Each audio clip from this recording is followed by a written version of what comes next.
ECRல property வாங்க எதுக்கு crores? Lakhs போதுமே. Just 4 lakhsல ECR கோவலத்துல beach resort plot. EMI 12,000 only. Stepstone presents Secret Aura at ECR Kovalam. Grand launching on 22nd, 23rd and 24th August 2025. Infrastructure develop பண்ணிருக்கேன்னு அவர் சொல்றாரு. பல சம்பவம் நடந்திருக்கு. ஆனால் இதான் முதல் முறைனா என்ன சம்பவம் நடந்திருக்கு சொல்லுங்க. என்ன இன்ஃப்ராஸ்ட்ரக்சர்? குறைந்தபட்சம் மின்வாரியம் 1 லட்சம் கோடி ரூபா கடன். முதல்வர் 10 லட்சம் கோடி முதலீடு எடுத்திருக்காரு. அதில் நீங்கள் வருஷத்துக்கு 3 லட்சம் பேருக்கு அரசு வேலை வாய்ப்புன்னு சொன்னீங்க. வெள்ளை அறிக்கை கொடுங்க.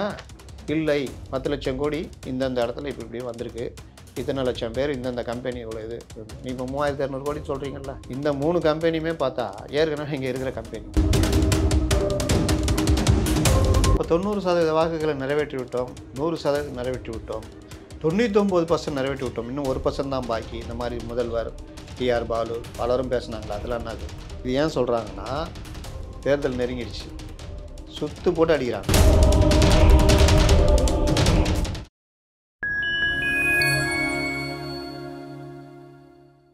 ஃபைன் டைம் மீடியா நேயர்களுக்கு வணக்கம். இன்று நம்மோடு இணைந்திருப்பவர் மூத்த பத்திரிகையாளர் திரு அப்துல் முத்தலீப் அவர்கள். வாருங்கள், அவரிடம் அரசியல் சார்ந்த பல்வேறு கேள்விகளை முன்வைக்கலாம். வணக்கம் சார். வணக்கம். அடுத்து பார்த்தீங்கன்னா முதல்வர் வெளிநாடு பயணம் போயிருக்காரு. அது ஒன்று பெரிய அளவில், அதுவும் முக்கியமான நியூஸ் தானே சார்? ஆமாம், இல்லை அந்த ஈர்ப்பு சொல்கிறேன். அதை ஒட்டி எதிர்க்கட்சி தலைவர் திரு எடப்பாடி பழனிசாமி என்ன கேட்டிருக்காருன்னா, 2021 வரை தமிழ்நாட்டில் கடன் எவ்வளோ இருந்துச்சுன்னா 5 லட்சம் கோடி தான் இருந்துச்சு. கடந்த நான்காண்டு திமுக ஆட்சிக்கு வந்ததுக்கப்புறம் 4 லட்சம் கோடி அதிகரிச்சிருக்கு அப்படின்றாங்க. வெறும் 4.5 வருஷத்துலேயே. அதுக்கு தங்கம் திணற் அமைச்சர் என்ன சொல்லியிருக்காருன்னா, நீங்கள் ஏன் கடனை மட்டும் பார்க்குறீங்க, மேம்பாடு பாருங்க, எவ்வளோ இன்ஃப்ராஸ்ட்ரக்சர் நாங்கள் டெவலப் பண்ணியிருக்கோம் அந்த ஆட்சியில் அப்படின்னு அவர் சொல்லியிருக்காரு. என்ன சொல்லியிருக்காரு? ஏதாவது சொல்லியிருக்காரா? இன்ஃப்ராஸ்ட்ரக்சர் அது எதுவும் சொல்லலை. அப்புறம் இன்ஃப்ராஸ்ட்ரக்சர் டெவலப் பண்ணியிருக்கேன்னு அவர் சொல்கிறார். பல சம்பவம் நடந்திருக்கு. ஆனால் இதான் முதல் முறைனா என்ன சம்பவம் நடந்திருக்கு சொல்லுங்கள். என்ன இன்ஃப்ராஸ்ட்ரக்சர்? குறைந்தபட்சம் மின்வாரியம் 1 லட்சம் கோடி ரூபா கடன். மின்சார கட்டணத்தை ஏற்றாமல் இருந்தீங்களா? 3 தடவை ஏற்றிட்டீங்க. சொத்து வரி 3 மடங்கு ஏறி போச்சு. இப்போவும் ஏற்றிருக்கீங்க கமர்ஷியலில். ஏன்னா வீட்டுகளுக்கு ஏற்றுனா உள்ற ஓட்டம் உள்ளாதுன்னு. இதே 2017 to 21 அவங்க ஒரு தடவை கூட ஏற்றலை. பேருந்துகள் வருஷத்துக்கு இத்தனை 1000 பேருந்துகள் இறக்குவோம் நீங்கள். உங்கள் இன்ஃப்ராஸ்ட்ரக்சர் இன்னை வரைக்கும் அந்த பேருந்துகள் புதுசாக வந்திருக்கா? கொஞ்சம் பேருந்து இந்த சொன்ன எண்ணிக்கையில் ஒரு 20-25% வந்திருக்கு. கரெக்டாக ஆட்சியில் விடியல் பயணம்லாம் இல்லை சார், இப்போ இலவசமாக கொடுக்குறாங்க. பெண்கள் ஜனங்க காரி தூப்புதே. முன்னையாவது 4 பஸ் வந்துருந்தது, நீ விடியல் பயணம் போட்டோன்னா ஒன்று தான் வருது. நீங்கள் கிராமத்துலலாம் பேருந்துகளை நம்பி தான் இருப்பாங்க. அவங்களுடைய பெரும்பாலான நேரங்கள் பேருந்துகளுக்காக காத்து இருக்கிறதுலே போயிடுது. காலையில் 10 மணிக்கு இங்கேருந்து கிளம்பி ஊருக்கு போனோம், ஒரு இது போய் மார்க்கெட்டுக்கு போய் ஒரு பொருள் வாங்கிட்டு பண்ணோன்னா 10 மணிக்கு வர வேண்டிய பஸ்ஸு கேன்சல், வராது. ஒரு நாளைக்கு 4 பஸ்ஸு எத்தனை ட்ரிப்பு ஓடும்? ஒரு பஸ் ஓடனா நான் சொல்ல, அந்த பெண்களே சொல்கிறாங்க. இதுக்கு நீ விடியலே இல்லாமல் நான் எது கேட்டேன், நான் ஒன்றுன்னு தான் கேட்குறாங்க. விடியல் பஸ்னால சிறப்புன்றவங்க அவங்க ஜூனியர் ஆர்டிஸ்ட் வச்சு பண்ணுவாங்க. பொதுவான இது என்ன சொல்கிறாங்க, விடியல் அதுக்காக விடியல் பஸ்ஸே மோசம்லாம் சொல்ல வரல நான். அதனால் பணம் மிச்சம். இது பெரும்பான்மையாக இந்த இதனால் யூஸாக இருக்கான்னு பார்த்தா பல இடங்களில் இந்த கதை தான் நடக்குது. பேருந்து சர்வீஸ் எண்ணிக்கை குறையுது. சரி, அது விட்டுருங்க. பேருந்துகள் இத்தனை ஆயிரம், இத்தனை வருஷத்துக்கு ஒரு வருஷத்துக்கு இத்தனை ஆயிரம் வாங்குறாங்களா? அதெல்லாம் வாங்கினாங்களா? இப்போ ஆட்சி முடிகிற நேரத்தில் மின்சார பேருந்து இந்த பஸ்ஸுன்னு காமிச்சிட்டு இருக்கிறாங்க. இதே நம்மளுடைய ஸ்டேட் டிரான்ஸ்போர்ட் கார்பரேஷன் மாதிரி மற்ற ஸ்டேட்டில் இருக்கிற பஸ்ஸுங்களை கம்பேர் பண்ணி பாருங்கள், அவ்வளோ அற்புதமாக இருக்கும். ஆம்னி பஸ் கூட போட்டி போடுற மாதிரி. தமிழ்நாடு பெஸ்ட்டுன்றது மாதிரி தான் அதெல்லாம் ஒரு காலம். இப்போலாம் மற்றவங்களாம் ஆட்சி தூக்கிட்டாங்க. உள்ளூர் இதில் நம்ம பெஸ்ட்டு இன்னை வரைக்கும். ஆனால் அதுலேயும் நம்முடைய இருக்கிறத தக்க வைக்கிறது கூட ஏற்பாடு இல்லைன்றது தான். பேருந்துகள் பராமரிப்பு சரி. போக்குவரத்து தொழிலாளர்கள் நீங்கள் தான் இன்ஃப்ராஸ்ட்ரக்சர்லாம் பண்ணிட்டீங்கல்ல.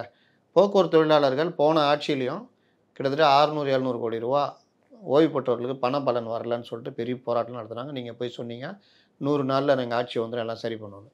இன்னை வரைக்கும் இது தொடருதா இல்லையா? நீங்கள் தான் 3 லட்சம் கோடி 4 லட்சம் கோடி வாங்கின குற்றச்சாட்டு. சரி, வாங்கணும், இன்ஃப்ராஸ்ட்ரக்சர் அந்த அளவுக்கு பண்ணியிருக்கேன்னா 4 லட்சம் கோடி வாங்கினதில் நீங்கள் பேருந்து போக்குவரத்து தொழிலாளர்களுக்கு எதாவது பண்ணியிருக்கலாம்ல? மின்கட்டணம் உயராமல் பார்த்துருக்கலாம்ல? முதல்வர் 10 லட்சம் கோடி முதலீடு எடுத்திருக்காரு. அதில் நீங்கள் வருஷத்துக்கு 3 லட்சம் பேருக்கு அரசு வேலை வாய்ப்புன்னு சொன்னீங்க. நீங்கள் 3 லட்சம் பேர் புதிய வேலை வாய்ப்புகள் சொல்கிற நேரத்துலேயே ரிட்டையர் ஆகி போகிறவன் தனியாக இருப்பான். 32,000 பேர் தான் இது வரைக்கும் டிஎன்பிஎஸ்சியில் எடுத்திருக்கீங்க. 28,000 30,000 32,000. என்ன ஆச்சு? அப்போ என்ன இன்ஃப்ராஸ்ட்ரக்சர் வளர்த்தீங்க? அதுதான் எதிர்க்கட்சி தலைவரும் வெள்ளை அறிக்கை கேட்குறாரு. 10 லட்சம் கோடி முதலீடுன்றாங்க. இன்றைக்கி இவர் சொல்கிறாரு 10 லட்சம் கோடி இல்லை 27,000 கோடி ரூபா வரைக்கும் தான் அப்படின்னு அன்புமணி ராமதாஸ் சொல்லி அது வந்து 10 லட்சம் நீங்கள் சொல்கிறதுல 2% தான் முதலீடு வந்திருக்கு. நீங்கள் சொல்கிறீங்க அன்றைக்கி அப்படியே சொல்கிறீங்க இத்தனை லட்சம். ஆனால் இங்கே வந்தது கண் எதிரில் நமக்கு தெரியறது 27,000 கோடி ரூபா தான். இவர் 37,000 கோடின்றாரு அண்ணாமலை. இவ்வளோ தான் வந்திருக்கு. ஆனால் நீங்கள் இவ்வளோ உருட்டுறீங்க. எத்தனை லட்சம் பேருக்கு வேலை வாய்ப்பு அதெல்லாம் சொல்கிறீங்க. அதெல்லாம் கிடையவே கிடையாது. ஆயிரங்களில் தான் வேலை வாய்ப்பு வந்திருக்குன்னு சொல்கிறாங்க. வெள்ளை அறிக்கை கொடுங்க. இல்லை 10 லட்சம் கோடி இந்தந்த இடத்துல இப்படி வந்திருக்கு, இத்தனை லட்சம் பேர் இந்தந்த கம்பெனி இவ்வளோ இது. நீ இப்போ 3,200 கோடின்னு சொல்கிறீங்கல்ல, 800 பேர் வேலை அது இதுன்னு ஒரு 4,000 6,000 பேர் நம்ம வேலை வாய்ப்புன்றீங்க. இந்த 3 கம்பெனியுமே பார்த்தா ஏற்கனவே இங்கே இருக்கிற கம்பெனி. இங்கே இருக்கிற கம்பெனிக்கு நீங்கள் மறுபடியும் அங்கே போய் ஒப்பந்தம் போடுறீங்க. அதுக்கு இங்கே இருக்கிற கம்பெனி அதிகாரிகளை கூப்பிட்டு இங்கே இருக்கிற அதிகாரி மட்டத்திலேயே எக்ஸ்டெண்ட் பண்ணுறது தான், விரிவாக்கம். ஆனால் தொழில்துறை அமைச்சர் திரு டிஆர்பி ராஜா என்ன சொல்கிறாருன்னா அந்த கம்பெனி இங்கே இல்லை அப்படின்னு தான் சொல்கிறார். அவர் இல்லைன்னு சொல்லலை. அவர் என்ன சொல்கிறாருன்னா அந்த கம்பெனி ஏஐ தொழில்நுட்பத்துக்காக தொடங்கின கம்பெனி இங்கே இருக்குது, ஆனால் இங்கே நாங்கள் இது பண்ணது வந்து இந்த தொழில்நுட்பத்துக்கு அப்படின்னு ஒரே ஒரு கம்பெனி சொல்கிறாரு. மற்ற 2 கம்பெனி இங்கே இருக்குது இல்லைன்னு மறுக்கலையே அவர். இதே மாதிரி தான் ஸ்பெயின் போனப்போ நடந்தது. திருப்பூரில் இருக்கிற கம்பெனியை கூப்பிட்டு வந்து அங்கே வச்சுக்கிட்டு இது பண்ணாங்க. அப்போ இந்த முதலீடுகள் 3,200 சில்லற கோடி முதலீடு வந்து ஒரு பெரிய முதலீடான்னு கேட்குறேன். அவங்களும் என்ன சொல்கிறாங்க, 15 லட்சம் கோடி ரூபா அசால்ட்டாக பட்னாவிஸ் கொண்டு வந்தார், தான் போகாமல் அமைச்சர்கள் அனுப்பிச்சியே 7 லட்சம் கோடி ரூபா ஊபியில் கொண்டு வந்தாருன்னு. ஊபியில் நீங்கள் எதை ஃபாலோ பண்ணுறீங்க? அவன் தப்பாக டிஜிபி நியமனம் அதை தான் ஃபாலோ பண்ணுறீங்க தவிர இந்த விவகாரத்தில் ஊபி ஏன் ஃபாலோ பண்ணல? சார் என்னதான் முதலீடு வந்து ஒரு ஸ்டேட் சிஎம் போய் வாங்கிட்டு வந்தாலும் அது சென்ட்ரல் கவர்மெண்ட்டோட அப்ரூவல் வேணும். அது வந்து பிஜேபி ரூலிங் ஸ்டேட்டுக்கு வந்து ஏன் சென்ட்ரல் கவர்மெண்ட் ஒரு அட்வான்டேஜாக அவங்க வந்து யூஸ் பண்ண மாட்டாங்க அந்த ஒரு அப்படியும் பேசலாமே சார்? அப்படிலாம் நீங்கள் தான் எடுத்து கொடுக்கணும், அவங்களுக்கு புதுசாக எடுத்து கொடுக்குறீங்க. அந்த மாதிரிலாம் கிடையாது. நீங்கள் முதலீடுகளை ஈர்ப்பதற்கு நீங்கள் அவர்களுக்கு உரிய நம்பிக்கை கொடுக்கணும். சிங்கிள் விண்டோ சிஸ்டம், உங்களுக்கு எல்லா வசதிகளும் பண்ணி தருவோம், இடம் வசதி, மற்ற வசதி, தொழிலாளர் பிரச்சனை இருக்காது. நீங்கள் தாங்க சாம்சங் தொழிற்சங்கமே தொடங்க உள்ளல, அதில் என்ன அர்த்தம்? இங்கே என்ன நடந்தாலும் நாங்கள் உங்களுக்கு துணையாக இருப்போம். செத்தா கூட இப்போ ராம்கேல என்ன பிரச்சனை? நீ என்ன வேணால் அடிச்சிக்கோ. அவன் 23,000 என்கிட்ட வாங்கியிருந்தான், 16,000 உனக்கு நீ எடுத்துக்கோ, வேலையை விட்டு தொத்திடுறேன், நீ பார்த்துக்கோ. உனக்கு வேணான்னா கூட 1 மாதம் சம்பளம் தொத்தி விட்ருவேன், சரத்தில் எழுதிக்கோ. அதான் நடந்தது. கோர்ட்டே என்ன சொல்லிச்சு, 23,000 அடிப்படை சம்பளமாக நிர்ணயித்து வேலைக்கு எடுன்னு சொல்லி ஆர்டர் போட்டு போன வாரத்தில் கூப்பிட்டு, நான் சொல்ல அன்புமணி ராமதாஸ் அறிக்கை விட்டுருக்காரு பாருங்கள், போன வாரம் கூப்பிட்டு வாங்க இன்றைக்கி ஒரு நாள் வந்தீங்கன்னா அதே 23,000 சம்பளம், நீங்கள் போராடினாலையும் நாங்கள் இது பண்ண மாட்டோம், இன்றைக்கி ஒரு நாள் ஆஃபர்னு எல்லோரையும் கூப்பிட்டு அந்த தொழிற்சங்கம் போராடினாங்கள, பாரதி தொழிற்சங்கம் தான், அவங்களெலாம் இல்லாமல் இருப்பாங்கள்ல, இந்த மாதிரி கூப்பிட்றாங்கன்னு ஆசைப்பட்டு ஜனங்க தானே ஆசை காமிச்சா போகும்ல, போய் எல்லாம் கையெழுத்து போட்டு வந்துச்சு. அந்த ஃபார்ம் வாங்கி பார்த்தா 16,000 சில்லற சம்பளமாக சொன்னது 23,000. ஒரு மாதத்தில் பிடிக்கலன்னா வேலை விட்டு அமைச்சிருவோம், கையெழுத்து போட்டு வந்திருக்காங்க. இந்த வேலையை கவர்மெண்ட்டு நீ ஏன் பண்ணுற, அவனுக்கு ஆதரவா அப்படின்னு கேட்குறாங்க. தேவையா இது? இப்போ இவங்க யாருக்கிட்ட இருக்காங்க? இப்போ இந்த மாதிரி விஷயங்களில் முதலீடு பண்ண வரவங்களுக்கு உங்களுக்கு நல்ல நிலம், நீர் வசதி, மின்சார வசதி, எங்களுக்கு தடையற்ற மின்சாரம் இருக்குது, இது ப்ளஸ்ஸு தொழிற்சங்க பிரச்சனை நாங்கள் பார்த்துக்குவோம், ஒன்றும் உங்களுக்கு நீங்கள் நல்லா தயாரிக்கலாம், எல்லா இன்ஃப்ராஸ்ட்ரக்சரும் பண்ணுவோம், இந்த மாதிரிலாம் சொல்லி இது பண்ணினா தாராளமாக வருவான். இங்கே வர்ற கார் கம்பெனிலாம் அங்கே போச்சு இல்லை, குஜராத்துக்கெலாம். ஏன்? இங்கே இவங்களுக்கு கொடுத்த தொல்லை மற்ற விஷயங்களில் ஓடி போனாங்க. ஸ்டேட்டு அவங்கவுங்க ஈர்க்கிறதுக்கு அவங்கவுங்களுக்கு உரிமை இருக்குது, போய் இது பண்ணலாம். இந்தியன் கவர்மெண்ட் அது உதவி பண்ணும். இன்றைக்கி இன்னொன்று சொல்கிறேன், இந்தியாவுடைய வளர்ச்சின்னு ஒன்று இருக்குல்ல, இன்றைக்கி ஏன் அமெரிக்கா 50% போட்டாலும் இன்றைக்கி புலம்பல் அறிக்கை ஒன்று வந்துருக்குதா? ஏன் போராட்டம் பண்ணுறாங்க சார்? இதுவரை 20 வருஷத்துக்கு முன்னாடி இந்தியா இந்த மாதிரி இருந்திருந்தால் காலில் போய் விழுந்திருப்பாங்க, அமெரிக்கா காலில். இன்றைக்கி அப்படி இல்லை. நம்முடைய வளர்ச்சிலாம் வேறு லெவலு, வல்லரசில் 4வது இடத்துல இருக்கிறோம். இன்றைக்கி அமெரிக்காவில் தொல்லை கொடுத்தா அடுத்த செகண்டு சைனா கூட கை கோர்க்குறோம், ரஷ்யா. இது ஒரு ராஜதந்திரம். ரஷ்யா, சைனா, பிரேசில் 4 நாடு உலக மக்கள் தொகையில் பாதிக்கு மேலே. அவங்களுடைய உற்பத்தி மார்க்கெட்டிங்லேயும் பெரிய இது. சைனாவுடைய மார்க்கெட் எவ்வளோ பெருசு, இந்தியாவுடைய சந்தை எவ்வளோ பெருசு, பிரேசில் இந்தியாவுக்கு ஈக்குவலான நாடு, சந்தை எவ்வளோ பெருசு, ரஷ்யா 4 பேர் கை கோர்க்குறது, பிரிக்ஸு, ஜப்பான் கூட கை கோர்ப்பு. நீ வாங்கலையா, உன்னுடைய பொருளை மற்ற நாடுகள் வைக்கிறதுக்கான ஏற்பாடு நான் கொண்டு போகிறேன். இது ராஜதந்திர நடவடிக்கையா? இது பற்றி இங்கே இருக்கிற காங்கிரஸ் மற்றவர்கள் என்ன பண்ணுறாங்க? வாய் திறக்கிறாங்களா? இன்றைக்கி ஆராசா தலைமையில் திருப்பூரில் போராட்டம். எதுக்கு? இந்த பின்னலாடை இந்த இது ஏன் அமெரிக்கா எடுத்து போராட்டம் நடத்த வேண்டியதானே இங்கே சென்னையில்? இல்லை சார், தப்பான வெளியுறவு கொள்கையை வந்து ஏற்கனவே பிஜேபி பண்ணிட்டு நான் இப்போ கேட்டேன்ல, இது தப்பான வெளியூரில் என்ன இதில் என்ன தப்பு இருக்குது சொல்லு. இதை முன்னாடியே பண்ணியிருக்கலாம்ல சார். விஷயம் நடக்கும் போதுக்கு அப்புறம் தான் இதோட நான் பிஸ்னஸ் பண்ணுறேங்க, உங்களோட நான் பிஸ்னஸ் பண்ணுறேன். நீங்கள் போயிட்டீங்க கம்பெனி முதலாளி, இன்னொருத்தர் வந்து உக்காடுறாரு, வந்தோடனே எனக்கு தொல்லை கொடுக்குற வேலை எல்லாம் பண்ணுறாரு, என்னுடைய பிஸ்னஸே கண்டமாகிற அளவுக்கு பண்ணுறாரு. நான் வந்து கெஞ்சுறத விட இதற்கான வழிகளை தேடுற இவங்க போட்டி கம்பெனி 3 கம்பெனியோட நான் டக்குன்னு உறவை வச்சு அடுத்த கட்டத்தை நீ நகர்றேன். இது புத்திசாலித்தனமான நடவடிக்கையா? இதை ஏன் நீ முன்னாடியே பண்ணலன்னு கேட்டால் எப்படி சொல்ல முடியும்?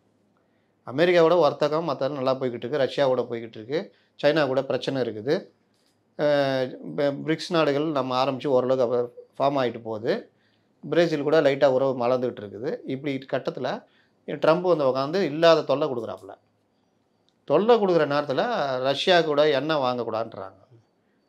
அதுக்கு இங்கே இருக்கிறவங்க சில உருட்டுறாங்க, அதானிக்காக வாங்குறாங்க அது இதுன்னு, அது ஒரு உருட்டு. இப்போ அந்த எண்ணெய் வாங்குறதை நாங்கள் நிறுத்த மாட்டோம்னு சொல்லி இது பண்ணோம். ஏன்னா நம்முடைய உறவு ரஷ்யா உறவு வேறு லெவலு. கிரியோஜெனிக் எந்திரம், அதாவது இன்றைக்கி நம்ம விண்வெளித்துறையில் இந்த நம்பர் 1 இருக்கிறதுக்கு காரணம் ரஷ்யாவுடைய கிரியோஜெனிக் எந்திரம். அதை கொடுக்கக்கூடாதுன்னு மிரட்டினாங்க 90s நினைக்கிறேன் இந்தியாவுக்கு. அந்த இது உடஞ்சதில் ரஷ்யா சோவியத் யூனியன் உடஞ்சதில், அப்போது இந்த ஒப்பந்தப்படி கொடுக்கக்கூடாது அப்படின்னு ரஷ்யாவை மிரட்டினாங்க. நாங்கள் கொடுப்போம். யார் மிரட்டினது? அமெரிக்கா. மீறி கொடுத்ததுனால தான் 90s நமக்கு கிடைச்சது கிரியோஜெனிக் எந்திரம். அதனால தான் நம்ம இன்றைக்கி வேறு லெவலு. அப்போ அப்படிப்பட்ட தாய்ப்புள்ள உறவு ரஷ்யாவோட நமக்கு இன்றைக்கி இல்லை. நேரு இந்தியா சுதந்திரம் அடைஞ்ச பொழுது சோவியத் யூனியன் வந்து ரூர்கேலாலேருந்து பல இதை உருவாக்குறதுக்கு இவங்க அமெரிக்கா பிரிட்டன்லாம் போனப்போ நாங்கள் ஒரு 200 வருஷமாக கஷ்டப்பட்டு வந்திருக்கோம், அந்த டெக்னாலஜியை உனக்கு உடனே கொடுக்கணுமா அப்படின்னு கேள்வி கேட்டாங்க. அன்னைக்கு இங்கே இருக்கிற கம்யூனிஸ்ட் தலைவர்கள் ஸ்டாலின்கிட்ட பேசி, எந்த ஸ்டாலின் அங்கே இருந்தார், அங்கே ஸ்டாலின், ஜோசப் ஸ்டாலின் பேசி இந்தியா சோவியத் யூனியன் ஒரு ஒப்பந்தம் போட்டு இங்கே பல ஆலைகள் பல இது சோவியத் யூனியன் மூலிமா வந்துச்சு. இதெல்லாம் வரலாறு. நம்ம தாய்ப்புள்ள உறவு. நமக்கும் அவர்களுக்கும் இராணுவ ஒப்பந்தமே இருக்குது. ஒன்று அடித்தா நான் வருவேன், என்ன அடித்தா நீ வருவன்ற மாதிரி. அதனால தான் 71 7th ஃப்ளீட் வங்கக்கடலில் வந்த பொழுது அவன் ஒரே ஒரு எச்சரிக்கை விட்டான், உள்ளே போய்டுன்ட்டான், திரும்பி போயிட்டான். இல்லாட்டி சென்னையெலாம் கண்டோம் அன்றைக்கி. எனக்குலாம் நல்லா ஞாபகம் இருக்குது 72 இந்த ரோடே லைட் ஆஃப் பண்ணிட்டு இந்த யுத்தத்துக்கான சைரன்லாம் அதெல்லாம் ரெடி பண்ணிலாம் பண்ணாங்க அந்த டைமில், அந்த யுத்த காலத்தில். அதனால் இந்த உறவு இருக்குது. அமெரிக்காவுடைய இந்தியா உறவை பண்ணிக்கிட்டு இருக்கோம். இப்போ நீ வந்து ஒரே அடின்னு அடிச்சேன்னா அப்போ புத்திசாலித்தனமாக போய் கெஞ்சுவாங்களா, இல்லை மற்ற நாடுகள உறவை வச்சு இன்றைக்கி வெளிப்படையாக சைனா ரஷ்யா இந்தியா கைகோர்த்து பேசுறது நடக்குதா இல்லையா? அவனுக்கு எப்படி எரியும்? நீ புலம்புறானா? நீங்கள் தான் வரி அதிகமாக போட்டு எங்கள்கிட்ட மற்ற நாடுகளோட அமெரிக்காட்ட தான் வரி போட்டு பிடுங்குறீங்க, இந்தியா அப்படிலாம் புலம்புறான்லாம் நீங்கள் அந்த ட்ரம்ப்பு. இது ராஜதந்திர நடவடிக்கையா இல்லையா?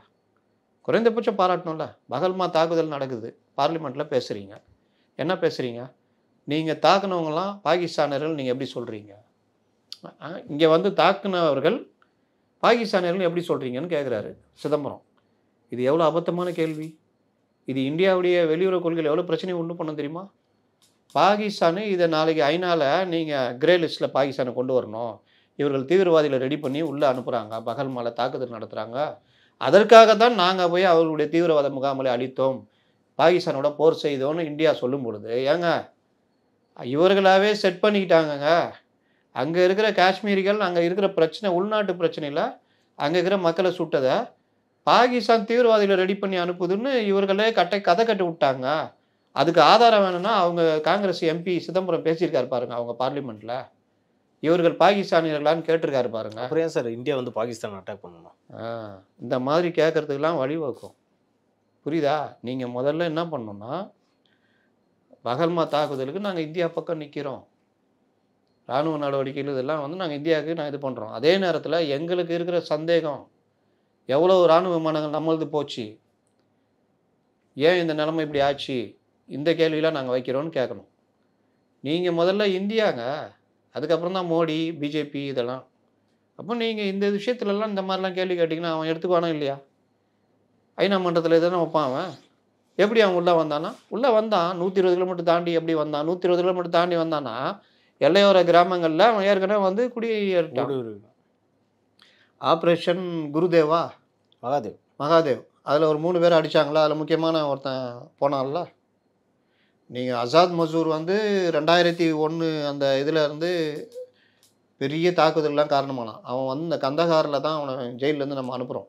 அதோடைய விளைவை நம்ம அவ்வளோ அனுபவித்தோம். பாகிஸ்தான் அவனை ஒரு பின்லேடனுக்கு பிறகு மிகப்பெரிய தீவிரவாதியாக இது பண்ணால், நம்ம அவனை தீவிரவாதி சர்வதேச தீவிரவாதி அறிவிக்கிறதுக்கு அவ்வளோ கஷ்டப்பட்டோம். ஆனால் அவனுக்கு அப்போ பிரிட்டன் எல்லாம் அதுக்கு ஒத்து வரல, ஐநாலாம். அவன் பிரிட்டன்லேயும் மற்ற நாடுகள்லையும் பண்ணவனா சர்வதேச தீவிரவாதியாக அவனை அறிவிக்கணும்னு அறிவிச்சாச்சு. இன்றைக்கே அவனுக்கு அடைக்கலம் கொடுத்து வச்சுருக்குது யார்? பாகிஸ்தான் தானே. அந்த ஆசாத் மசூருடைய தம்பி காலி ஆனானா இல்லையா அந்த பகல்மா தாக்குதலுக்கு அப்புறம்? இது எவ்வளோ பெரிய தைரியமான நடவடிக்கை. இதுக்கு நம்ம துணை நிற்கணுமா வேணாவா? முதல்ல நம்ம இந்தியன்ற முறையில் நிற்கணுமா வேணாவா? அதுக்கப்புறம் பாஜக மற்றதெல்லாம் உங்கள் சந்தேகங்களை கேட்கவே கூடாது. நம்ம சொல்லியே இன்றைக்கி சசிகாந்த் செந்தில் உண்ணாவிரத நாடகம் நடத்தின்னு இருக்கார். நீ எம்பி தானே, தமிழ்நாட்டுக்கு நிதி தரலன்னு நேற்று தெரிஞ்சுக்குது அவருக்கு. 4 நாள் முன்னாடி தான். அதுக்கப்புறம் தான் உண்ணாவிரதம் இருக்கிறாரு. அன்பில் மகேஷை பார்ப்பாரு, நம்ம தமிழ்நாடு நம்ம டிஎம்கே கவர்மெண்ட்டு நமக்கே கோபம் வரல, இவர் பாடுறா காங்கிரஸ் எம்பி இவர் வந்து உண்ணாவிரதம்லாம் இருக்காரு, சாவர உண்ணாவிரதம். என்ன பார்த்தோன்னா ஏன்டா எலி அம்மனமாக ஓடுதுன்னா அதுக்கு பின்னாடி காரணம் இருக்குது. அது ஒரு பக்கம் வச்சிங்களா. நீங்கள் யாருங்க அப்படின்னு கேட்டால் நான் எம்பிங்க. நீ எம்பி தானே, பார்லிமெண்ட்டில் இதுக்கு நீ தனிநபர் தீர்மானம் கொண்டு வந்திருக்கலாம், இல்லை பார்லிமெண்ட்டில் நீ கலக்கி இருக்கலாம், இல்லை எல்லா எம்பிக்களையும் சேர்த்துக்கிட்டு ஒரு பெரிய பிரச்சனை பண்ணியிருக்கலாம்ல. தனியாக இவர் மட்டும் பண்ணிட்டு இருக்காரு. அதுக்கு வேறு காரணம் இருக்குது. நான் கேட்குறது புரியுதா இல்லையா? பார்லிமெண்ட்டில் ஏன் பேசலை? சரி, நம்ம 39 பேர் உங்களுக்கு கொடுத்துட்டாங்க, 10% கொடுத்துட்டாங்க, தூக்கி கொடுத்துட்டாங்க மக்கள். இந்த 39 பேரையும் முன்கை எடுத்து சசிகாந்த் இதில் ஏதாவது பேசியிருக்காரா? நாம் எல்லோரும் இந்த பிரச்சனையை பேசுவோம் நிதி சம்மந்தமாக அப்படின்னு? இல்லை திமுகவாவது இதை பற்றி பேசியிருக்குதா? ஏன் பேச மாட்டாங்க தெரியுமா? சேம் இதே கதை தான். அதுக்குள்ளே பேசினா அந்த விவாதங்களில் இவர்கள் என்னென்ன பண்ணுறாங்கன்னு எல்லாம் வெளியே வந்துடும். அப்போது இந்த ஊரை ஏமாத்துற வேலை அங்கே போயிட்டு சம்சா சாப்பிட்டுக்குன்னு பாதி நாள் பார்லிமெண்ட்டை நடத்த விடாமல் ஏதாவது ஒரு பிரச்சனையை வச்சுக்கிட்டு போராடி அமளி பண்ணி நடத்த விடுறதில்ல. பார்லிமெண்ட் இதுக்கு தானே. தமிழ்நாட்டுக்கு கல்வி நிதி வரல, பார்லிமெண்ட்டில் நீ பேசணுன்னா உலகம் பூரா தெரியுமா தெரியாதா? சரி, இந்த பிரச்சனையை உடச்சி பேசலாம்ல, அவனும் பதில் சொல்ல வேண்டிய நிர்பந்தத்துக்கு ஆளாவான்ல. ஆனால் அப்படி பேசுனா என்னென்ன இவங்க பண்ண தப்புலாம் வெளியே வரும். அதுக்காக அங்கே பேசுறது கிடையாது. இன்னொன்று பார்லிமெண்ட்டே இவர்கள் என்ன ஜாலி கூத்துன்னு நினச்சிட்டு இருக்காங்க, சம்சா சாப்பிட்றது, அப்புறம் சும்மா ஏதாவது பிரச்சனை வச்சு போராடுறதுன்னு. இங்கே வந்து உண்ணாவிரத நாடகம் எதுக்கு? உன் கட்சிக்குள்ளே பிரச்சனை வேறு பிரச்சனை வச்சு போராடு. இன்றைக்கி அமைச்சர் தங்கம் தென்னரசு வந்து ஒரு ப்ரெஸ் மீட்டில் பேசியிருந்தார். மொத்தம் வந்து திமுக ஆட்சிக்கு வரதுக்கு முன்னாடி 505 வாக்குறுதி கொடுத்துருந்தாங்க. அதில் வந்து 364 வாக்குறுதி வந்து செயல்பாட்டில் இருக்குது, மீதி ஒரு 60 வாக்குறுதி வந்து பரிசீலனையில் இருக்குன்னு அப்படின்னு சொல்லியிருக்காரு. அது உங்கள் பார்வையில் எப்படி? அப்போ 90% வாக்குகளை நிறைவேற்றி விட்டோம், 100% நிறைவேற்றி விட்டோம், 99% நிறைவேற்றி விட்டோம், இன்னும் 1% தான் பாக்கி. இந்த மாதிரி முதல்வர் டிஆர் பாலு பலரும் பேசுனாங்களா, அதெல்லாம் என்னது? இது ஏன் சொல்கிறாங்கன்னா தேர்தல் நெருங்கிடுச்சு, சுத்து போட்டு அடிக்கிறாங்க. நேற்று கூட கேஎஸ் ராதாகிருஷ்ணன் அவருடைய ட்விட்டர் பக்கத்தில் இவர்கள் என்னென்ன வாக்குறுதிலாம் நிறைவேற்றாமல் இருக்காங்கன்னு பட்டியல் போடுறாரு. அன்புமணி ராமதாஸ் போன வாரம் வெளுன்னு வெளுத்துட்டாப்புல, புக்கே போட்டு கொடுத்துட்டாப்புல. இன்னொன்று இவர்கள் சொன்ன விஷயங்களில் முக்கியமான, அதாவது நிறைவேற்றிட்டோன்னு சொல்கிறதெல்லாம் பார்த்தீங்கன்னா சின்ன சின்ன விஷயங்களாக இருக்கும். முக்கியமான வாக்குறுதிகள் நிறைவேற்றவே இல்லைன்றது ஊருக்கே தெரியும். ஜாக்டோஜியோ ஓப்பனாக சொல்லிட்டாங்க, கண்ணா நீ எதிர்கட்சி ஆகிற வரைக்கும் தான் என்னை பற்றி கவலைப்படுற, மந்த்லி டேரிஃப், அதனால் ஒன்றை நாங்கள் எதிர்கட்சியாக இல்லை அதை கூட இல்லாமல் பண்ண தான் போகிறோம் அப்படின்ற அளவுக்கு போகிறாங்க. பழைய ஓய்வூதிய திட்டம், அதே மாதிரி பல விஷயங்கள், லேப்டாப்பு, கல்வி கடன் ரத்து, இது மாதிரி பல விஷயங்களை இவர்கள் அம்பலப்பட்டு நிற்கிறாங்க. நான் ஒரு ஓப்பனாக கூப்பிட்றாரு விவாதத்துக்கு, நீங்கள் ஏன் ப்ரெஸ் மீட் நடத்துகிறீங்க? அன்புமணி கூப்பிட்டு உட்கார வச்சு இதெல்லாம் நிறைவேற்றணும்னு சொல்லுங்கள். ஆனால் நீங்கள் அன்புமணி சொன்னதுக்கு ஏற்ற மாதிரி தானே நீங்கள் உங்கள் ப்ரெஸ் மீட்டும் இருக்குது, பரிசீலனையில் இருக்கான் அப்படின்னா என்ன அர்த்தம்? ஒன்றும் இல்லைன்னா அர்த்தம், ஒன்றும் இல்லைனான்னு சொன்னாலும் ஒன்று தான், அது நாங்கள் பரிசீலனையில் பண்ணிகிட்டு இருக்கோன்னு சொன்னாலும் ஒன்று தான். அப்போது 4.5 வருஷமாக நீங்கள் பரிசீலனை பண்ணிக்கினே இருக்கீங்க. அப்புறம் என்ன சொன்னீங்க? இது வந்து செயல்பாட்டில் இருக்குது, செயல்பாட்டில் இருக்குது அப்படின்னாலும் அதுவும் ஒன்று தான். இப்போ 5 எய்ம்ஸ் கட்டுவோன்னு சொல்லிட்டு வந்தாங்க. என்னப்பா 5 எய்ம்ஸ் செயல்பாட்டில் இருக்குங்க அப்படின்னா நீங்கள் என்ன கேட்பீங்க? அடுத்தது இப்போ முடிப்பீங்க, நீ சொல்லிட்டு வந்தீங்களேன்னு. செயல்பாட்டு தான், அவ்வளோதான். எப்போ கேட்டாலும் செயல்பாட்டில் இருக்குது. ஆவணம் செய்கிறோன்னு ஒரு வார்த்தை இருக்குது, அவ்வளோதான். அந்த வார்த்தைக்குள்ளே எல்லாம் அடைக்கணும். செய்கிறோம் செய்கிறோம் செய்கிறோம் செய்கிறோம் செய்கிறோம், வருஷம் கூட போகும். இருக்கிற எய்ம்ஸையே நீங்கள் போய் கேட்டு வாங்கலான்னு அது எடப்பாடி பேசியிருக்காரு. நீங்கள் தெரியுதா, ஒரு கவர்மெண்ட்டு இப்போ எம்ஜிஆர் வந்தார், இந்திரா காந்தியோட லைட்டாக ஒரு மோதல் போக்கு வந்துச்சு. அதற்கு பிறகு அவர் ஃபுல்லாகவே இறங்கி என்னென்ன பண்ணி சரி பண்ண முடியுமோ அந்த வேலையெல்லாம் பண்ணார். 80களுக்கு பிறகு இந்திரா காந்தியை எதிராக நிறுத்துகிற வேலைலாம் டிஎம்கே இங்கே பண்ணுச்சு. ஆனாலும் எம்ஜிஆர் எதுவுமே பிடிச்ச ஆளுகளை பிடிச்சி இது பண்ணி சரி பண்ணி அதுக்கு பிறகு பார்த்தா நமக்கு வேண்டிய சாதகமான வேலைகளை பண்ண பார்த்தாங்க. ஜெயலலிதா மத்திய அரசோட மோதல் போக்கு இருந்தாலும் பல நேரம் வந்து அவங்க ஒரு மாதிரி இங்கே சாதிக்கிற வேலையை அதிகாரிகளை வச்சு ஏதோ பண்ணுவாங்க. அதுக்கேற்ற அதிகாரிகளே இங்கே போடுவாங்க பண்ணுவாங்க. கலைஞரும் இந்த வேலையை பண்ணிகிட்டு இருந்தார். ஆனால் இவர்கள் கடுமையான இவர்கள் இங்கே ஆட்சி இங்கே இவர்கள் சுற்றி ஒரு கூட்டம் இருக்குது. அந்த கூட்டம் தான் எல்லாத்தையும் தீர்மானிக்குது. அந்த கூட்டம் தான் டிஜிபி இவங்க வேணாந்து, அந்த கூட்டம் தான் திராவிட மாடர்ன் உருட்டுது, அந்த கூட்டம் தான் கீழடி பிரச்சனையை புதுசாக தலைகீழ ஒன்று உருட்டிகிட்டு இருக்குது. அந்த கூட்டம் அந்த மலிவு பிரச்சாரங்களே கொண்டு வந்து மத்திய அரசை எதிராக காமிச்சிக்கிட்டு அதன் மூலிமா ஓட்டு வாங்கி வரலான்னு பார்க்குது. ஆனால் வளர்ச்சி பணிகளில் பார்த்தா இவர்களால் எந்த சொல்யூஷனும் கொடுக்க முடியல. மத்திய அரசிட்ட சாதாரணமாக கேட்டு வாங்குகிற நிதியை கூட ஃப்ரெண்ட்ஷிப்பாக ஒன்று வாங்குறது இருக்குல்ல, அதுதான் ஒரு கவர்மெண்ட்டுடைய சாமர்த்தியம். அதற்கேற்ற அதிகாரிகளை போடுறது, அதிகாரிகள் மட்டத்தில் பேசி வாங்கிறது, அது துறை அமைச்சர்களை சந்தித்து வாங்கிறது, இது எதுவுமே கிடையாது. எல்லாத்துலேயும் மோதல் போக்கு. அதனால் அப்படியே நிற்கிது. அவங்க பதிலுக்கு இவங்க மும்மொழி கொள்கையை ஆதரிச்சாதான் நான் உங்களுக்கு வந்து கல்வி நிதியெல்லாம் கொடுப்பேன்னு சொல்லிட்டு அவங்க செய்கிறதும் நியாயம் இல்லையா சார்? மும்மொழி கொள்கை பற்றி தெரியுமா? மறுபடியும் மாட்டிக்குவீங்க. டீட்டெயிலாக போவேண்ணா சார், இது வந்து அரசோட கொள்கை முடிவு. டீட்டெயிலாக போனால் எப்படி தெரியும்? டீட்டெயிலாக போனால் தான் தெரியும். இருமொழி கொள்கைன்றது அரசோட கொள்கை. அதான் நான் கேட்குறேன். அதை பற்றி உங்களுக்கு தெரியாது, நான் பேசினா மாட்டிக்குவீங்க. புரியுதா? இவங்க உருட்டதெல்லாம் உருட்டுன்ற மும்மொழி கொள்கை இந்தி திணிப்புன்றது 65 லால் பகதூர் சாஸ்திரி இருக்கும்போது புதிய கல்விக் கொள்கையில் கொண்டு வந்தாங்க. 84 ராஜீவ்காந்தி இருக்கிற வரைக்கும் அந்த இதெல்லாம் இருந்தது. இப்போ இருக்கிற புதிய கொள்கையில் மும்மொழி கொள்கைன்றது எனி ஆப்ஷனல் லாங்குவேஜ், எந்த மொழி வேணால் நீங்கள் கற்றுக்கலாம். 3வது மொழியாக அது ஹிந்தி தான் இல்லை, ஃப்ரெஞ்சு கற்றுக்கலாம், மலையாளம் கற்றுக்கலாம், தெலுங்கு கற்றுக்கலாம். 2 மொழி இருக்குல்ல, தாய்மொழி ஆங்கிலம். அதுக்கு எதாவது பங்கம் வந்துச்சா? அது இருக்குது. 3வது ஒரு மொழியாக நீங்கள் கற்றுக்கலான்றது. ப்ரைவேட்டு ஸ்கூல் ஃபுல்லாகவே இந்த மாதிரி இருக்குது. நீங்கள் நம்முடைய கவர்மெண்ட் ஸ்கூல் பசங்களுக்கு 3வது மொழி கற்றுக்கிறத தடுக்கிறீங்க. அதுக்கு நீங்கள் அதுக்கு வைக்கிறது என்னென்னா அரசியல் காரணங்களுக்காக இதை தடுக்கிறீங்க. புரியுதா? சார் இவங்க வைக்கிற குற்றச்சாட்டு என்னன்னா வட இந்தியாவில் அங்கேயும் மும்மொழி கொள்கை இருக்குது, அங்கே நிறைய பேருக்கு ஆங்கிலமே படிக்க தெரியல. உனக்கு ஏன்பா அதை பற்றி கவலை? நீ அதை சரி பண்ணிட்டு போ. அவன் என்ன வேணா பண்ணிட்டான், பானிபூரி விற்கிட்டோம், விளங்காமல் போட்டோம், இங்கே வந்து வேலைலாம் பார்க்கட்டும். உனக்கு ஏன்? நம்ம தான் அறிவியல் சிறந்தவர்கள் இல்லை. இந்த வாதம் ஏன் தனியார் பள்ளிக்கு வரமாட்டேங்குதுன்னு கேட்குறேன். 52% தனியார் பள்ளி இருக்குல்ல, அவங்க 3 மொழி கற்றுக்கிட்டு இருக்கிறாங்கல்ல. அப்போ அவங்க ஆங்கிலத்தை மறந்துட்டாங்களா? 3வது ஒரு ஆப்ஷனல் லாங்குவேஜ்ன்ற கற்றுக்கிறது ஏன் தடுக்கிறீங்க? அரசு பள்ளி மாணவர்களுக்கு தான் கேட்குறோம். கேட்டால் எங்களுக்கு இருமொழி கொள்கை என்ன, நீ என்ன பெரிய சாஸ்வதமா? இருமொழி கொள்கை தான் நான் ஏன்னு கேட்டால் 3வது மொழி ஹிந்தி திணிப்பாங்க. ஹிந்தி யாரும் கற்றுக்கூடாதுன்னு ஏதாவது சட்டம் இருக்கா சொல்லுங்கள்? தமிழ் ஆங்கிலம் கற்றுக்குறோம், தாய்மொழி ஆங்கிலம் கற்றுக்குறோம், தொடர்பு மொழி. 3வதாக ஹிந்தி படிக்கூடாதுன்னு சொல்கிறதுக்கு நீங்கள் யார் சொல்லுங்கள்? சார் மாணவர்கள் சைட்லேருந்து ஆர்வம் இருக்கா சார்? அதெல்லாம் அப்புறம் கதை. நீங்கள் அதை கொண்டு வந்துட்டிங்கன்னா ஆர்வம் வரும், வராமல் போவோம், அது வேறு விஷயம். நான் கேட்குறது நீங்கள் யார்? ஹிந்தி திணிப்பை எதிர்க்கிறது மாதிரி தான் ஹிந்தி படிக்கிறத தடுக்கிறதும் தப்பு இல்லை. அவன் எங்கேயுமே தடுக்கிறோன்னு நாங்கள் சொல்லி. இதுக்கு பேர் என்னது? இருமொழி கொள்கைன்னா 3வது மொழியே கிடையாதுல்ல, அதுக்கு பேர் என்ன? ஆனால் அங்கே ஹிந்தி கூட கிடையாது. எனி ஆப்ஷன் லாங்குவேஜ், ஏதாவது ஒரு மொழி. அட ஒரு ஜெர்மன் மொழி கற்றுக்குறேன்பா, முதல்வர் மாதிரி போய் நாளைக்கு முதலீடுகளை இருக்கலாம்ல ஜெர்மன். அதாவது ஜப்பான் மொழி கற்றுக்குறேன். இன்றைக்கி ஜப்பானில் வந்து வேலை வாய்ப்புகள், ஜப்பான் மொழிக்கு தனி ஒரு வேல்யூ எல்லோரும் கற்றுக்கிட்டு இருக்காங்க, தெரியும்ல. அதை அவன் பள்ளியிலேருந்து கற்றுக்கிட்டானா அவன் கல்லூரி பருவம் வரும்போது அது அவனுக்கு ஈஸியாக இருக்குமா இருக்காதா? அப்போ நீ இங்கே கவர்மெண்ட் ஸ்கூலில் படிச்சுட்டு வரவன் இது கற்றுக்காமே வருவான், ப்ரைவேட் ஸ்கூலில் படிச்சுட்டு வருவான் ஜப்பான் மொழி கற்றுட்டு வருவான். இவங்க 2 பேரும் கல்லூரியில் வரும்பொழுது ஜப்பான் மொழி கற்றுக்கிட்டா நமக்கு ஒரு வாய்ப்பு இருக்குன்னா இவனுக்கு ஈஸியாக இருக்கும், இவனுக்கு எப்படி இருக்கும்? யார் தடுத்து? அவன் தான் யோசிப்பான். கவர்மெண்ட் ஸ்கூலில் படித்ததுனால இவனுங்க அந்த வேலை பண்ணனால கற்றுக்காமே போயிட்டோன்னு. இன்றைக்கும் பலருடைய எண்ணம் என்னவா இருக்குது? நீங்கள் போய் வெளியே போய் எடுங்களேன், நாளைக்கே கேமரா தூக்கிட்டு ஹிந்தி கற்கலாமா வேணாமான்னு கேட்டு எடுங்களேன். என் வாழ்க்கையே போச்சியான்னு சொல்லுவான். நான் இன்றைக்கி பிஸ்னஸ் பண்ணுறேன், தமிழ்நாட்டை விட்டு வெளியே போனால் மொழி இருக்குல்ல, அது ரொம்ப ஒரு இது.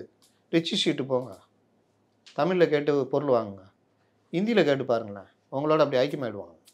2 பொருள் எடுத்து காமிப்பான். பைஜான் இது வாங்குறியா, இது நல்லாயிருக்கும், இது இருக்கும், இது ஏமாத்து வாங்காதன்னுவான். இதே தமிழ்னா அதுக்கேற்ற மாதிரி ட்ரீட் பண்ணுவான். மொழி வந்து அந்த மாதிரி ஒரு இது. பிஸ்னஸ் லாங்குவேஜ் ஹிந்தி உண்டா இல்லையா? நீங்கள் ஒரு டெக்ஸ்டைல் பிஸ்னஸ் பண்ணுறீங்க, இதை இன்னும் நீங்கள் வளர்க்க நினைக்கிறீங்க. டெல்லியோ குஜராத்தோ மும்பையோ போகிறீங்கன்னா ஆங்கிலத்தை விட நீங்கள் ஹிந்தி தெரிஞ்சிருந்தீங்க வச்சுக்கோங்க, இன்னும் நீங்கள் நெருங்கிடலாம். இன்னும் கிராஸ் ரூட் லெவலில் போய் நீங்கள் பிஸ்னஸ் பண்ணிட்டு வரலாம். பலர் பண்ணிகிட்டு இருக்காங்க. அவங்களுடைய வெற்றி நான் பார்க்குறேன், சினிமா துறையில் பார்க்குறேன், பல துறைகளில் நம்ம கேன்னு வாயை பிறந்து பார்த்துன்னு இருக்கோம். அவன் அழகாக ஹிந்தியில் அப்படியே இப்படி ஆகுறான். சார் அவங்க இங்கேருந்து வரும்போது அவங்க நம்ம மொழியை கற்றுக்கலாம்லன்ற மாதிரியும் கற்றுக்குறாங்களா? இப்போ வடநாட்டுக்காரலாம் அவங்கள்ட்ட நான் ஹிந்தியில் பேசுகிறான். அப்போ நமக்கு தமிழ் தெரியுது, அவங்களும் தமிழ் தெரியுது, தமிழ்லேயே பேசிக்கலாம். நீங்கள் அங்கே போனால் அப்போ தேவைன்னா ஹிந்தி கற்றுக்கலாம். அதை தான் சொல்கிறோம். இந்த உருட்டுலாம் உருட்டக்கூடாது. போனால் தேவைப்பட்டால் கற்றுக்குறோம், இதெல்லாம் உருட்டு. அன்றைக்கி போய் கற்றுக்குவீங்களா? நீங்கள் இங்கே மொழியை அப்படியே முழுசாக அதில் இதெல்லாம் ஆகிட மாட்டீங்க. ஹிந்தியோ வேறு மொழியை கற்றுக்கிட்டு இருக்கீங்கன்னா நாளைக்கு நீங்கள் டெல்லியில் போய் பண்ணி பார்த்துட்டீங்கன்னா இது உங்களுக்கு ஒரு கிரியா ஊக்கின்னுவாங்களே, ஒரு ஊக்கம் மாதிரி கொடுக்கும். அதை வச்சு நீங்கள் அடுத்த கட்டத்துக்கு போகலாம். Okay sir. இந்த உருட்டு எல்லாம் இவனுக்கு உருட்டுறது. இவன் வீட்டு புள்ளெல்லாம் ஹிந்தி படிச்சுட்டு இருக்கோம், நீட்டை எதிர்த்துன்னே இருப்பான். இவன் வீட்டு புள்ளெல்லாம் நீட் எக்ஸாம் எழுதி மெடிக்கலில் போவோம். உண்டா இல்லையா சொல்லுங்கள்? திமுககாரன் நீட்டை புறக்கணிக்க நல்லா சொல்லுங்கள், நான் ஏற்றுக்கிறேன். திமுகவில் இருக்கும் ஒருவர் கூட நீட் எக்ஸாம் எழுதவே மாட்டோம் சொல்கிறீங்களா? சொல்ல தைரியம் இருக்கா அவங்களுக்கு சொல்கிறதுக்கு? சொல்லுங்கள். இல்லை நீட்டை எதிர்க்கிற அரசியல்வாதிகள் விஜய்யோ இல்லை தாவேகாவோ இல்லை அதிமுகவோ, பாஜக நீட்டை ஆதரிக்கிறாங்க, காங்கிரஸு ஆட்சிக்கு வந்து ஆதரிப்பாங்க. இப்போ உருட்டினுக்கிறாங்க. காங்கிரஸ் தான் இந்தியை திணிச்சது. இன்றைக்கி இருமொழி கொள்கையும் இங்கே உருட்டுறது. கம்யூனிஸ்டுகளுக்கு எல்லாமே தேசிய பார்வை தான். ஆனால் அவர்களும் இங்கே உருட்டினுக்கிறானுங்க. இந்த உருட்டுலாம் தனி உருட்டு. நான் கேட்குறது நீட் எதிர்க்கிறல்ல திமுக, அதிமுக, தாவேகா, இன்னும் பிற கட்சிகள். எங்கள் வீட்டு பிள்ளைங்க நீட்டு எழுதாதுப்பா, முடிவெடுப்பீங்களா? சொல்லுங்கள். அவங்க தான் சார் சொல்லணும். அவங்க தான் சொல்லணும். கஷ்டம். அப்போ உருட்டுறாங்கன்னு தெரியுதா? அதுதான். வசதிக்கிறவன் நல்லாக்கிறான், வேலைமாரில் படிக்க வைப்பான் கோச்சிங் சென்டரில், அது நல்லா ட்ரைனிங் எடுத்துருந்து இங்கே எழுதுங்க. வசதி இல்லாத நம்ம வீட்டு பிள்ளைங்க கவர்மெண்ட் தான் கோச்சிங் சென்டர் திறக்கணும், போய் படித்து அதுங்க பாஸ் ஆகும் நீட்டில். ஆனால் நீ என்ன சொல்கிற? ஐயோ நீட்டு, அது இன்னும் கொஞ்சம் முயற்சி எடுக்கிற பயந்துடும். இல்லை ஒரு தடவை நீட்டில் தோத்துட்டா அவ்வளோதான் வாழ்க்கைன்னு முடிச்சிடும். நீ 100 தடவை எழுதலாமான்னு அதுக்கு சொல்ல இங்கே யாரும் கிடையாது. இந்த அரசியல் மாய்மாலத்தெல்லாம் புரிஞ்சிக்கணும். இது எல்லாம் ஏமாற்று. எந்த ஒரு விஷயத்திலையும் நல்லது கெட்டதை நீங்கள் பிரிந்து உணர்ந்து இது பண்ணால் கரெக்டாக இருக்க முடியும். முக்கியமாக பத்திரிகையாளர்கள். இல்லை சார், நடப்பு அரசியல் குறித்து நம்ம நிறையா பேசணும் சார். அடுத்தடுத்த நிகழ்ச்சிகளில் இது குறித்து நம்ம டீட்டெயிலாக பேசலாம் சார். நன்றி சார். நன்றி.